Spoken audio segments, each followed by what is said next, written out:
પાછલા દિવસોમાં આપણે જે આપણું આધાર જે વચન છે એફેસીયોના પત્ર અને તેનો બીજો અધ્યાય અને તેની 13મી કલમ, ત્યાં સુધી આપણે સૌ દેવના દીકરા પરના વિશ્વાસથી તથા તેના જ્ઞાનથી જે ઐક્ય પ્રાપ્ત થાય છે, એ પ્રાપ્ત કરીને એમ પૂર્ણ પુરુષત્વમાં એટલે ખ્રિસ્તની સંપૂર્ણતાની પાયરીએ પહોંચીએ. ખ્રિસ્તની સંપૂર્ણતાની પાયરીએ પહોંચવું એ આપણો આ વર્ષનો જે ધ્યેય અને ગોલ છે. બે બાબતો આપણે પાછલા દિવસોમાં જોઈ ગયા. ખ્રિસ્તી સંપૂર્ણતાની પાયરી એટલે કે ખ્રિસ્ત સમાન બનવું, અને વાય અને હાઉ, કેવી રીતે આપણે, શા માટે આપણે ખ્રિસ્તની સમાનતાની પાયરી સુધી આપણે પહોંચવું જોઈએ, અને કેવી રીતે આપણે ખ્રિસ્તની સમાનતાની પાયરી સુધી આપણે પહોંચી શકીએ, એ બાબતો વિશે આપણે વિચાર કરી રહ્યા છીએ. અને જો તમે પાછલા જે એફેસીયોના પત્ર અને તેના બીજા અધ્યાયમાં આપણે એનો અભ્યાસ આપણે કરતા હતા. જો તમે સંદેશા ના સાંભળ્યા, ઓનલાઈન ઉપર આપણા વેબસાઇટ ઉપર પણ છે, તમે યુટ્યુબ પર પણ એ તમે સાંભળી શકો. અને એમાં આપણે જોઈ ગયા કે આપણે પાપોના અપરાધમાં મોયેલા હતા. આપણા માટે કોઈ આશા નહોતી, આપણે નાશમાં જઈ રહ્યા હતા, આપણી કોઈ હેસિયત નથી, આપણી કોઈ લાયકાત નથી. અને એવા સમયે ઈશ્વર કે જે કરુણાથી ભરપૂર છે, જેમણે આપણા પર એટલો બધો પ્રેમ કર્યો, અને આપણને એ જે નાશમાં જતા હતા, આપણી કોઈ યોગ્યતા નહોતી, આપણી કોઈ લાયકાત નહોતી, આપણામાં કોઈ સારાપણું નહોતું, એમાંથી ઈશ્વરે આપણને એમાંથી બહાર કાઢ્યા અને આપણને એક નવી ઓળખ આપવામાં આવી. આપણે ભૂલા હતા, આપણને સજીવન કરવામાં આવ્યા. આપણે પાપના બંધનોમાં હતા, ઈશ્વરે આપણને એમાંથી મુક્ત કર્યા. ઈશ્વરથી દૂર હતા, આપણને ઈશ્વરથી નજીક લાવવામાં આવ્યા. આપણે કોપના દીકરા હતા, અંધકારના સંતાનો હતા, એમાંથી આપણને ઈશ્વરના બાળકો બનાવવામાં આવ્યા. આપણને નવી ઓળખ આપવામાં આવ્યો, આપણને એની કૃતિ બનાવવામાં આવ્યા. ઇસ માસ્ટરપીસ એ આપણને બનાવવામાં આવ્યા. આ નવી આઈડેન્ટિટી એ આપણને આપવામાં આવી. જો તમે ગયા રવિવારે ના આવ્યા હોય તો મારી પાસે 40થી વધારે બાબતો, જે નવી આઈડેન્ટિટી આપણને પ્રભુ ઈસુ ખ્રિસ્તમાં જે પ્રાપ્ત થાય છે, મેં એનું આખું લિસ્ટ બનાવીને તમારા માટે તૈયાર. જો તમે નામ મળ્યું હોય તો પ્લીઝ મારી પાસે તૈયાર કરો. 40થી વધારે બાબતો પ્રભુ ઈસુ ખ્રિસ્તમાં આપણને મફત ભેટ તરીકે આપવામાં આવી છે. પણ જે આપણને મફત મળ્યો છે, એને માટે પ્રભુ ઈસુ ખ્રિસ્તે બહુ મોટી કિંમત ચૂકવી છે. એક કાલવરી પરનો ભયંકર મૃત્યુ એમણે સહન કર્યું છે. પેઇડ ઇન ફૂલ, પૂરેપૂરી કિંમત અદા કરવામાં આવી, અને પૂરેપૂરી કિંમત અદા કરીને આપણને આ એક નવી આઈડેન્ટિટી આપવામાં આવી. આપણને પ્રભુ ઈસુ ખ્રિસ્તમાં નવી ઉત્પત્તિ બનાવવામાં આવ્યા. આપણને પ્રભુ ઈસુ ખ્રિસ્તની અંદર એના માસ્ટરપીસ બનાવવામાં આવ્યા. આપણને પ્રભુ ઈસુ ખ્રિસ્તમાં પ્રકાશના સંતાનો બનાવવામાં આવ્યા. આપણને પ્રભુ ઈસુ ખ્રિસ્તમાં એ રાજ્ય માન્ય યાજક વર્ગ, એ પવિત્ર પ્રજા, એના ખાસ લોક એ બનાવવામાં આવ્યા. એ આપણી કોઈ હેસિયત, આપણી કોઈ લાયકાત કે આપણા કોઈ સારાપણા એટલે નહીં, પણ પ્રભુ ઈસુ ખ્રિસ્તે જે બલિદાન આપણા માટે આપ્યું, કે મૂલ્ય આપીને આપણને ખરીદવામાં આવ્યા. અને આ નવી ઓળખ આપણને પ્રભુ ઈસુ ખ્રિસ્તમાં એ પ્રાપ્ત થઈ. અને આ જે નવી ઓળખ આપણને જે પ્રાપ્ત થઈ છે, જે નવી ઓળખ આપણને પ્રભુ ઈસુ ખ્રિસ્તમાં જે આપણને મળી છે, આ 40 જેટલી બાબતો, અને એ ઈશ્વરે આપણને મફત આપી છે, પણ એની પાછળ ઈશ્વરની એ અપેક્ષા છે કે જે છીએ આપણે એ પ્રમાણે એટલીસ્ટ આપણે એ પ્રમાણે જીવન જીવીએ. આપણે પ્રકાશના સંતાનો છીએ તો પ્રકાશના સંતાનો તરીકે જીવન જીવીએ. આપણે નવી ઉત્પત્તિ છીએ તો નવી ઉત્પત્તિ તરીકે જીવન જીવીએ. એ ખાસ પ્રજા છીએ તે પ્રમાણે આપણે જીવન જીવીએ. એના ખાસ લોક છીએ, એનું પવિત્ર મંદિર છીએ.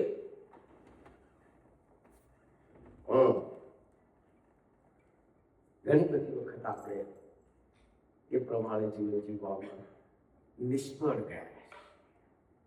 તો આજે આપણે જોવા માંગીએ છીએ કે કેવી રીતે જે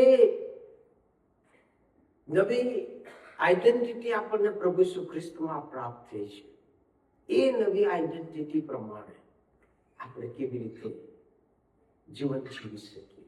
જે આપણને બનાવવામાં આવ્યા છે એ પ્રમાણે આપણે કેવી રીતે જીવન જીવી શકીએ એ બાબત ઉપર આજે થોડો સમય આપણે મનન કરવા માંગીએ છીએ. અને જે શાસ્ત્ર વચન વાંચ્યું યોહાનની લખેલી સુવાર્તા તેનો 14મો અધ્યાય અને એને થોડી કલાકથી આપણે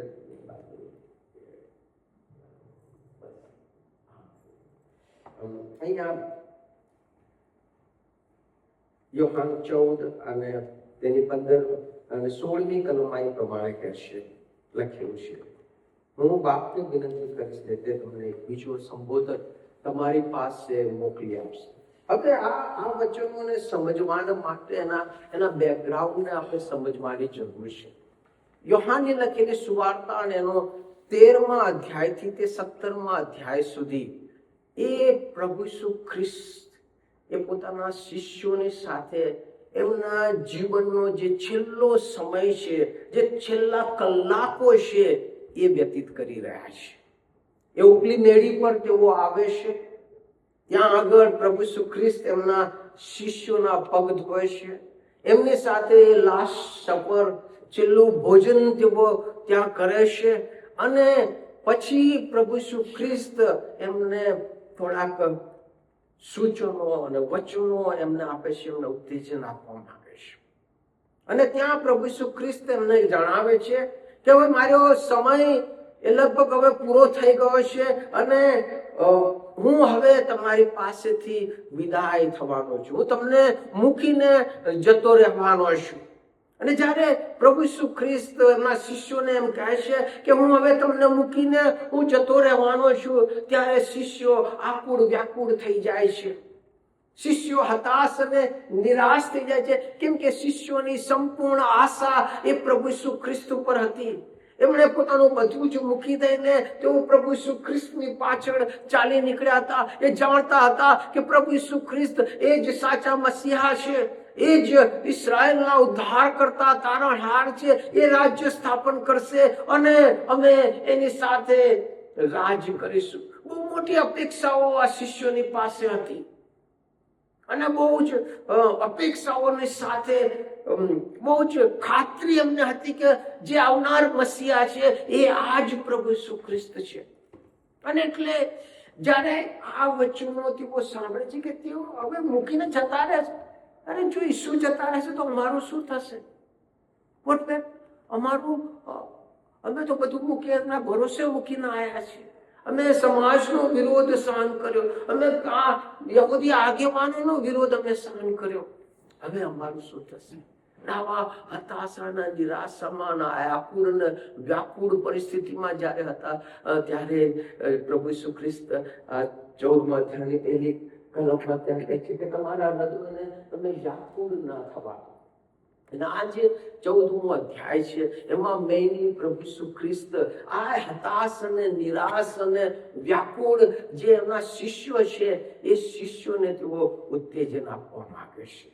અને અહીંયા આગળ તે 15મી કલમમાં તે પ્રમાણે કહે છે, જો તમે મારા પર પ્રેમ રાખો છો તો મારી આજ્ઞાઓ પાળો અને હું બાપને વિનંતી કરીશ અને તે તમને બીજો સંબોધક તમારી પાસે સદા રહેવાના માટે આવશે.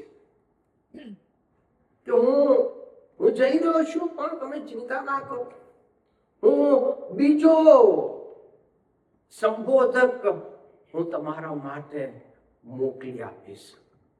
અહીંયા ગુજરાતીમાં આપણે બીજાને માટે બીજો શબ્દ વાપરીએ છીએ. ઇંગ્લિશમાં અહીંયા આગળ અનધર જે લખ્યું છે, I will send you another advocate.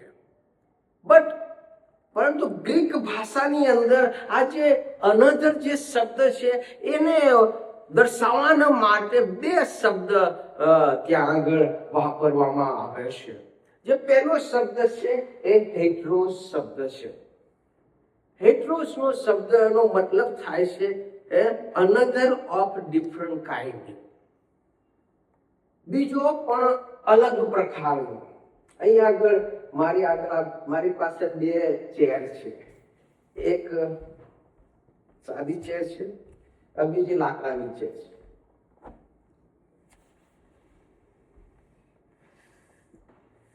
હું એમ કહીશ કે હું તમને ચેર આપવા માંગુ છું, પણ અલગ પ્રકારની ચેર આપવા માંગુ છું. તો બીજી ચેર હું તમને આપીશ, પણ એ ચેર જો અલગ પ્રકારની હોય, ડિફરન્ટ પ્રકારની હોય, તો એને માટે મારે જે શબ્દ હું યુઝ કરીશ એ છે હેટ્રોસ શબ્દ. પ્રભુ ઈસુ ખ્રિસ્ત હેટ્રોસ શબ્દ યુઝ નથી કરતા, એ શબ્દ યુઝ કરે છે આલોસ. આલોસ શબ્દનો મતલબ થાય છે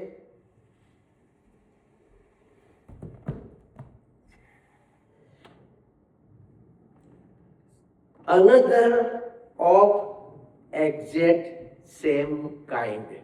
Another exact same kind. આ બે ખુરશીઓમાં કોઈ તફાવત જોવા મળે છે? સેમ છે ને, એક્ઝેક્ટલી સેમ છે. એટલે પ્રભુ ઈસુ ખ્રિસ્ત જે અહીંયા આગળ એમના શિષ્યોને જે ઉત્તેજન આપવા માંગે છે અને કહેવા માંગે છે કે હું જઈ રહ્યો છું, પણ હું કોઈ જે બીજો સંબોધક છે એ મારાથી ઉતરતો કે મારાથી લેસ કે એવી કોઈ બાબત હું તમને આપીને જઈશ નહીં, પરંતુ મારા સમાન એક્ઝેક્ટલી સેમ હું જઈ રહ્યો છું, પણ એક્ઝેક્ટલી સેમ મારા સમાન. જે રીતે અત્યાર સુધી હું તમારી કાળજી લેતો હતો, જે રીતે હું અત્યાર સુધી તમને મદદ કરતો હતો, જે રીતે હું અત્યાર સુધી તમારી સાથે હતો અને મેં તમારું રક્ષણ કર્યું છે, મેં તમારી જરૂરિયાતો પરિપૂર્ણ કરી છે, મેં તમને દોરવણી આપી છે, મેં તમને માર્ગદર્શન આપ્યું છે, જે કંઈ કરતો હતો હું જઈ રહ્યો છું, પણ જે સંબોધક હું તમને મોકલી આપીશ, he is exactly same like me. એ મારા સમાન, સંપૂર્ણ રીતે એક્ઝેક્ટલી મારા સમાન જે હું કરતો હતો એ તમને કરશે. ઇવન મારાથી વધારે. કેમ કે પ્રભુ ઈસુ જે કહેવા માંગે છે કે મારી પાસે આ શરીર છે અને આ શરીરના હિસાબે મારી પાસે શારીરિક લિમિટેશન છે, પણ જે આત્મા આવશે એને શરીર નહીં હોય, એની પાસે કોઈ લિમિટેશન નહીં હોય. અને એટલા માટે જે પવિત્ર આત્મા જે આવવાનો છે એ તો એની મદદ એ તો કહે છે કે તમને જે ચાહો એ રીતે તમને મદદ કરી શકશે. હાલેલુયા. એટલે કે જે તમે હતાશ ના થશો, નિરાશ ના થશો. મારું જપવું એ તમારા માટે લાભકારક છે. કેમ કે જો હું જઈશ તો જ એ પવિત્ર આત્મા આવશે, અને એ પવિત્ર આત્મા જ્યારે તમારી પર આવશે ત્યારે એ તમે જે ચાહો એ રીતે તમને મદદરૂપ બની રહેશે. એટલે પહેલો જે અનુદન શબ્દ છે અહીંયા આગળ એલોસ શબ્દ વાપરવામાં આવે છે. બીજો જે શબ્દ અહીંયા આગળ લખવામાં આવે છે 15મી કલમ 16મી કલમ, અને હું બાપને વિનંતી કરીશ કે તે તમને બીજો સંબોધક. અહીંયા જે શબ્દ છે ગુજરાતી બાઇબલમાં સંબોધક, ઇંગ્લિશ બાઇબલની અંદર એડવોકેટ શબ્દ છે. તમે જો અલગ અલગ ઇંગ્લિશ ટ્રાન્સલેશન જુઓ, અલગ અલગ ટ્રાન્સલેશનમાં ઇંગ્લિશ બાઇબલમાં અલગ અલગ શબ્દ તમને જોવા મળશે. જે ગ્રીક શબ્દ છે, ગ્રીક ભાષાની અંદર જે શબ્દ વાપરવામાં આવે છે એ શબ્દ છે પેરાક્લેટોસ. પેરાક્લેટોસ નો અર્થ થાય છે to call somebody along side. એવો વ્યક્તિ કે જે હંમેશા તમારી સાથે ઊભો રહે. અને આ પેરાક્લેટોસનો જે મતલબ થાય છે, એનો મતલબ એ થાય છે કે એ નામ, એ પેરાક્લેટોસની અંદર આ બધા જ નામ સમાઈ જાય છે. He is a comforter, he is a counsellor, he is a helper, he is a intercessor, he is a strengthener. એટલે તમે અલગ અલગ જો બાઇબલ ટ્રાન્સલેશન બાઇબલમાં જોશો, આ શબ્દ એડવોકેટની જગ્યાએ તમને કોઈ જગ્યાએ કમ્ફોર્ટર શબ્દ વાંચવા મળશે, કાઉન્સલર શબ્દ વાંચવા મળશે, હેલ્પર શબ્દ વાંચવા મળશે, ઇન્ટરસેસર શબ્દ વાંચવામાં આવશે, સ્ટ્રેન્થનર શબ્દ વાંચવામાં આવશે. કેમ કે આ બધું એક શબ્દમાં સમાવેશ થાય છે ને, તો પેરાક્લેટોસ છે. આઈ એમ ગોઈંગ, પણ આઈ એમ વિલ સેન્ડ યુ ધ પેરાક્લેટોસ, એ પવિત્ર આત્મા કે જે તમને સહાય કરનાર છે, જે તમને મદદ કરનાર છે, જે તમને કમ્ફોર્ટ આપનાર છે, તમને દિલાસો આપનાર છે, તમારા માટે મધ્યસ્થી કરનાર છે, તમને સામર્થ્ય આપનાર છે, તમારે જેની પણ જરૂર હોય એ બધું કરનાર આ પેરાક્લેટોસ છે, એ પવિત્ર આત્મા છે. બધી રીતે જે પણ તમારી જરૂર હોય એ આ પવિત્ર આત્મા તમારા માટે કરશે. બાઇબલની અંદર 40થી વધારે બાબતો પવિત્ર આત્મા એ આપણને મદદ કરે છે. કેટલી? 40થી વધારે. એટલા માટે એ પ્રભુ ઈસુ ખ્રિસ્ત પોતાના શિષ્યોને કહે છે કે એ પવિત્ર આત્મા છે અને તમારી સાથે રહેશે, તમારામાં રહેશે, અને તમારે જે બી જરૂર છે એ પવિત્ર આત્મા તમારા માટે કરશે. અને ત્રીજી બાબત જે અહીં આગળ પ્રભુ ઈસુ ખ્રિસ્ત તેઓને કહે છે, 18મી કલમ, ત્યાં તે કહે છે કે હું તમને અનાથ મૂકી દઈશ નહીં, હું તમારી પાસે આવીશ. હું તમને અનાથ નહીં મૂકીશ, હું તમારી પાસે આવીશ. અનાથ, અનાથનો શું મતલબ થાય? ઓર્ફન અંગ્રેજીમાં. અનાથનો શું અર્થ થાય? આપણે સમજીએ અનાથ કોને કહેવાય? માતા પિતા ના હોય, જેને કોઈ છત્ર છાયા ના હોય, જેનું કોઈ પાલન પોષણ કરનાર ના હોય, એવું બાળક કે જેની કોઈ સંભાળ લેનાર ના હોય, જે હોપલેસ કન્ડિશનમાં છે, હેલ્પલેસ કન્ડિશનમાં છે, વનરેબલ છે. આવી પરિસ્થિતિમાં કે છે હું તમને મૂકીને જઈશ નહીં, હું અનાથ તરીકે તમને મૂકીને જઈશ નહીં. અને અહીંયા આગળ જે બાબત આપણે સમજવાની જરૂર છે, બે બાબતો અહીંયા આગળ સમજવાની. પહેલી બાબત જે સમજવાની આપણે જરૂર છે અને તો એ છે કે પવિત્ર આત્મા વગર આપણે અનાથ જેવા છે. કેવા છીએ? વનરેબલ છે. આપણે કશું કરી શકીએ એમ નથી. આપણા પોતાના સામર્થ્યથી આપણે ખ્રિસ્તી જીવન જીવી શકવાના નથી. આપણા પોતાના સામર્થ્યથી આપણે પ્રકાશના સંતાનો બની શકવાના નથી. આપણે આપણા પોતાની શક્તિથી આપણે કશું કરી શકીએ એમ નથી. આપણે અનાથ જેવા છીએ પવિત્ર આત્માના વગર. પણ પ્રભુ ઈસુ ખ્રિસ્તે આપણને શું કીધું? હું તમને અનાથ મૂકીને જતો નથી, પણ હું તમને તમારા માટે હું પવિત્ર આત્મા મોકલી દઈશ.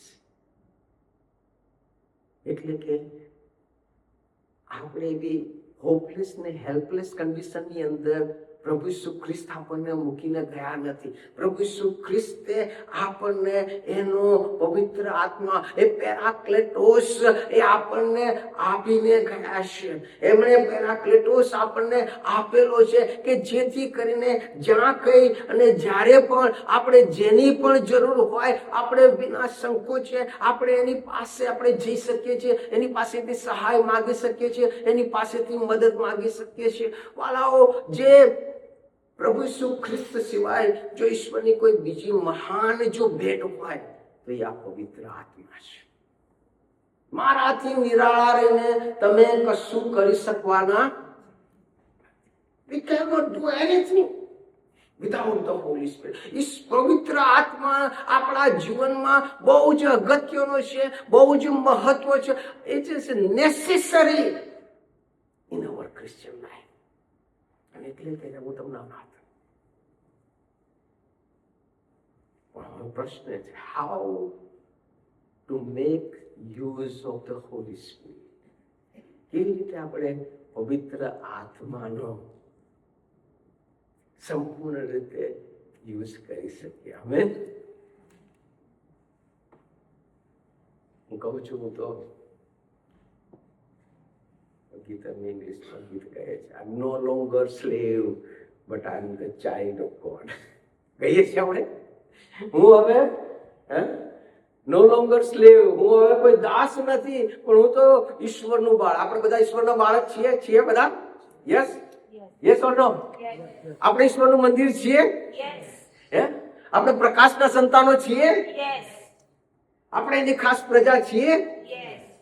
પણ શું આપણે પ્રમાણે જીવીએ છીએ? As we live like his holy temple, શું હું એ પ્રમાણે જીવન જીવું છું? એ પ્રશ્ન તો why? શા માટે આપણે ખ્રિસ્તની સંપૂર્ણતાની પાયરી સુધી પહોંચવા? કે આપણે કશું નહોતા, એમાંથી આપણને બનાવ્યા છે, નવી ઓળખ આપવામાં આવી છે, નવી ઉત્પત્તિ બનાવવામાં આવે છે, એનું પવિત્ર શરીર આપણને બનાવવામાં આવે છે, એનું પવિત્ર મંદિર આપણને બનાવવામાં આવ્યું છે. એના માટે જે કંઈ કરવાની જરૂર હતું, ઈશ્વરે આપણા માટે બધું કરી દીધું છે. અને એ શ્રેષ્ઠ આઈડેન્ટિટી, દુનિયાની શ્રેષ્ઠ આઈડેન્ટિટી તમને ને મને આપણને આપી છે. અને એ પણ મફત આપી છે, અને એ પણ પૂરેપૂરી કિંમત ચૂકવીને આપી છે. એમ છતાં આપણે એ આઈડેન્ટિટી પ્રમાણે જીવન જીવવામાં નિષ્ફળ ગયા છીએ. વાય? શા માટે? બીકોઝ આપણે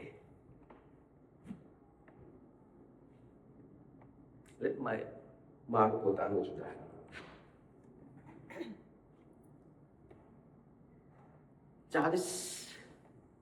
40 વધારે વર્ષથી હું સેવામાં છું. પ્રીચિંગ કરું છું, ટીચિંગ કરું છું, બધું કરું છું.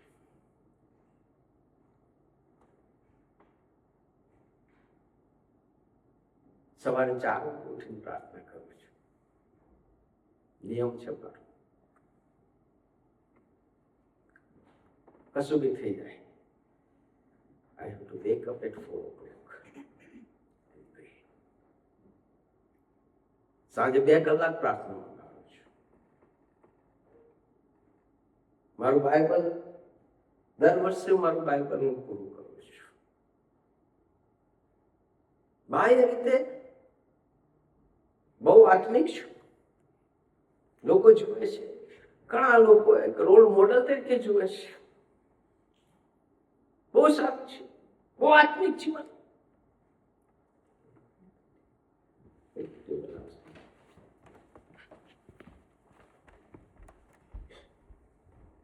પણ આંતરિક અંદરથી એ હુંપણું, એ સ્વપણું, એ સ્વાભિમાન, એ હમ, દેહના કામો અંદર ભરેલા, આ ગંદકી અંદર ભરેલી છે. આ બધું કર્યા છતાં ઊંધો નાળો પડીને પ્રાર્થના કરું છું, ઉપવાસ કરું છું, પણ આ ગંદકી અંદર છે હજી.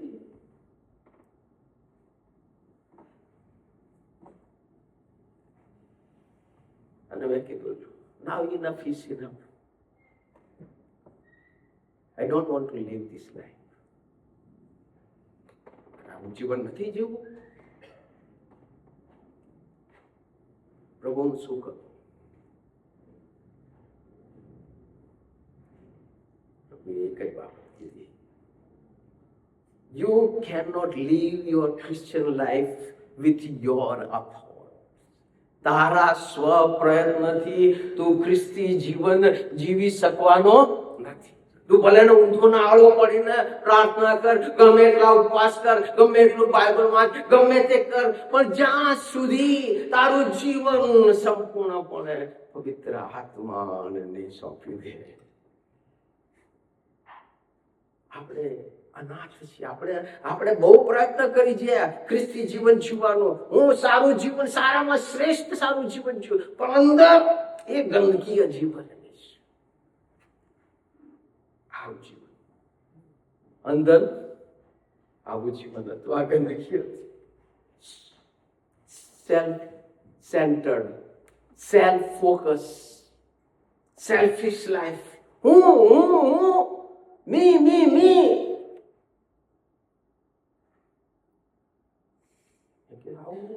આવું જીવન નથી જોવું પ્રભુ. તમે મને તમારી શ્રેષ્ઠ કૃતિ બનાવીશ. I wanted to live like your masterpiece. I wanted to live like your holy temple. તમે મને જે બનાવ્યો છે મારી જીવન જેવું છે.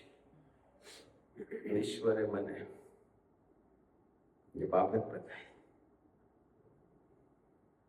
Holy Spirit, take the Holy Spirit, pour out.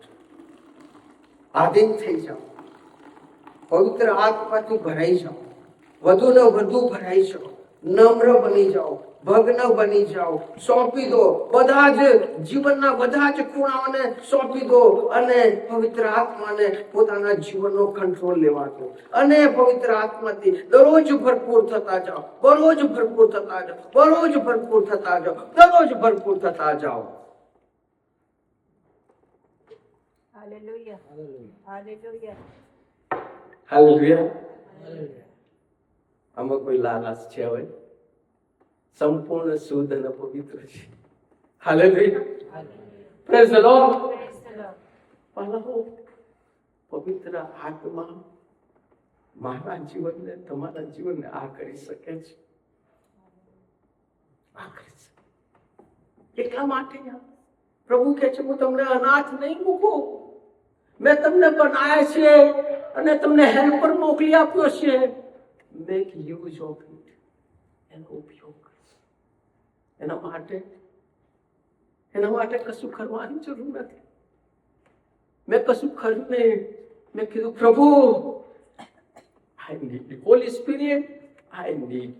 હું હમ્બલ બની ગયો, નમ્ર બની ગયો, ભંગીત બની ગયો અને પ્રભુને કહ્યું પ્રભુ મને તમારા હાથમાંથી ભરી દો. You become the master. You become the honor of my life. મારા જીવનનો કંટ્રોલ મિત્ર હાથમાં મેં આપી દીધો. અને જેટલો મેં કંટ્રોલ કરીને આપતું કહું એટલી શુદ્ધતા, એટલી પવિત્રતા, એટલું જીવનનું પરિવર્તન અંદરથી થતું ગયું. Hallelujah. Praise the Lord. Yes. Only the Holy Spirit. પવિત્ર આત્મા જ આપણને એ નવી આઈડેન્ટિટી પ્રમાણે આપણને બનાવી શકે છે. અને એના માટે કશું કરવાની જરૂર નથી. કોઈ એફર્ટ કરવાની જરૂર નથી. કોઈ પ્રયત્ન કરવાની જરૂર નથી. જે કરવાની જરૂર છે એને આપણી એબિલિટીની જરૂર નથી, અવેલેબિલિટીની જરૂર છે. Here I am. હું આવ્યો પ્રભુ, હું આવ્યો. ખાલી થઈ જવાની, ભંગિત થઈ જવાની જરૂર છે. અને ભંગિત હૃદય ખાલી અને કહેવાનું yes holy spirit come and feel. જ્યારે આપણે એનાથી ભરપૂર થઈ જઈએ છીએ. એટલા માટે જ આવ્યો છે, આપણને સહાય કરવા માટે, આપણને મદદ કરવા માટે, આપણને એ નવી આઈડેન્ટિટી પ્રમાણે બનાવવા માટે, આપણે ખ્રિસ્તની સમાન બનાવવા માટે, એ પવિત્ર આત્માના ફળો આપણામાં ઉત્પન્ન કરવા માટે એ પવિત્ર આત્મા આવ્યો છે. પણ શું આપણે એને મોકો આપીએ છીએ? શું એ આપણા જીવનનો માલિક છે કે આપણા જીવનના કોઈ એક ખૂણામાં એ બેસી રહ્યો છે કે જેને આપણા ડિસિઝન ઉપર કોઈ અધિકાર નથી? એને આપણા જીવનનો માલિક બનાવીને જુઓ, એને જીવનને સમર્પિત કરી. જો એ આઈડેન્ટિટી આપણી બનવું છે, આ જે બનાયા છે આપણામાં એ પ્રમાણે કરવું છે, કશું કરવાની જરૂર નથી. જસ્ટ સમર્પિત થઈ જવાની છે. Here I am, Lord. Mold me, make me and use me. Hallelujah. Praise the Lord. શું કરી શકીએ આપણે? કરી શકીએ. વાલાઓ, બહુ બહુ મોટી કિંમત ચૂકવીને જે આપણને નવી જિંદગી મળી છે, અને ઈશ્વર ચાહે છે કે એ પ્રમાણે આપણે બનીએ. અને જ્યારે એ પ્રમાણે આપણે જીવન જીવીએ છીએ, એ ફીલ પ્રાઉડ, એને ગર્વ થાય છે કે મારું બલિદાન એ વ્યર્થ કરવું નથી, મારું દુઃખ સહન કરવું એ વ્યર્થ કરવું નથી. આપણે બધાને એ ફરજ બની જાય છે કે આપણે એવું જીવન જીવીએ કે એને પ્રાઉડ ફીલ થાય. આમેન. પણ એ ક્યારે જીવન જીવી શકીશું? when we allow the Holy Spirit to take control of our life. આપણા જીવનનો કંટ્રોલ એને સોંપી, એને આપણે ભગ્ન થઈ છીએ, એની આગળ ભગ્ન થઈ. Hallelujah, praise the lord. આપણે કરી શકીએ. તો હું વિનંતી કરીશ કે આપણને ગીત ગાશે.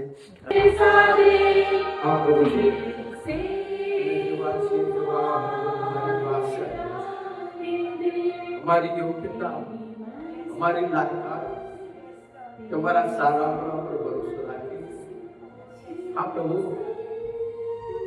બહુ પ્રયત્ન કરી ચૂક્યા, પણ અમે નિષ્ફળ ગયા છે.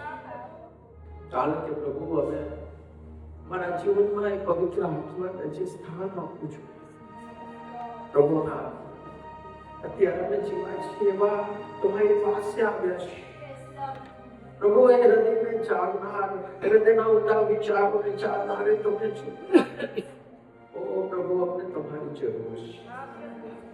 પવિત્ર આત્મા દેવ, તમારા વગર અમે આ ખ્રિસ્તી જીવન અમે જીવી શકીએ એમ નથી. તમારા વગર પ્રભુ અમે એ તમારું જે નવી ઉત્પત્તિ અમે બની શકીએ એમ નથી. તમે જે આઈડેન્ટિટી અમને આપી છે પ્રભુ, એ પ્રમાણે અમે જીવી શકીએ એમ નથી. અમે લાચાર છીએ, અમે અપણ છીએ, અમે અશક્ત છીએ પ્રભુ. અમને તમારી જરૂર છે. હા પ્રભુ, આવો અને અમારા જીવનનો સંપૂર્ણ કબજો તમે લેવો. આ પ્રભુ, અમારા જીવનના માલિક તમે અમને ખાલી કરો. અમારા હું પણ સંબંધી, અમારા સ્વ પ્રાણ સંબંધી, અમારા અહમ સંબંધી પ્રભુ અમે ખાલી થઈ છીએ પ્રભુ. અને તમે અમારા જીવનના માલિક.